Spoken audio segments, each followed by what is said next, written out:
Alright, real quick, I just want to demonstrate my relay setup that I've assembled today with the IC-7100 by ICOM. Newfangled digital crap. So, the accessory port, pins 2, ground, pins 3, is HF send. These two ground out when you're sending, and you ground them out to send. So I got that going down to this assembly here. 24 volt power supply, 24 volt opto-isolated relay assembly, 24 volt transfer switch. Normally closed 1 to 3 and 2 to 4. So 1 is my antenna, and currently that's going to 3, which is going to this SDR here on the computer.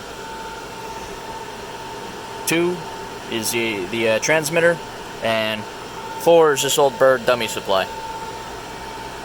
Anyway, when we engage it, this grounds out, the opto-isolator picks up that it's a closed connection, and the relays engage, and it sends 24 volts through the other end of the relay to activate this transfer switch. And also I have a small voltmeter just to show that it's sending 24 volts. So here, I'll give this a quick squeeze, and the transmitter's in transmit mode. However, there's no audio going to it, so it's not modulating anything.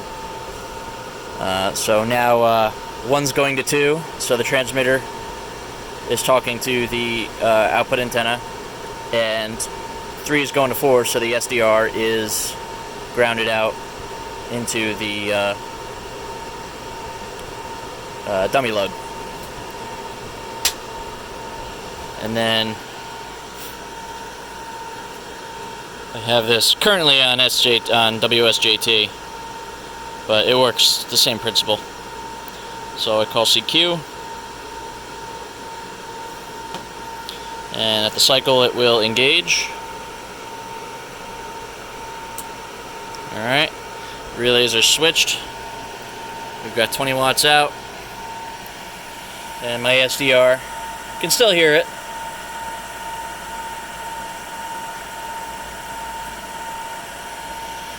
Albeit somewhat attenuated.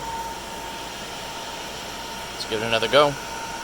Now that it's switched back, the SDR has the ears again. Let's switch back, and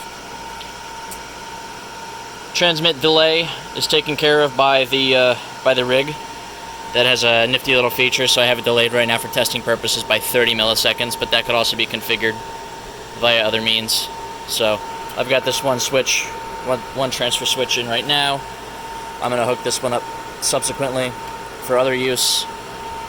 I'll be able to, since this rig does VHF as well, I'll have a go-to VHF amp as well, which has its own switching mechanism, but that's a no-brainer.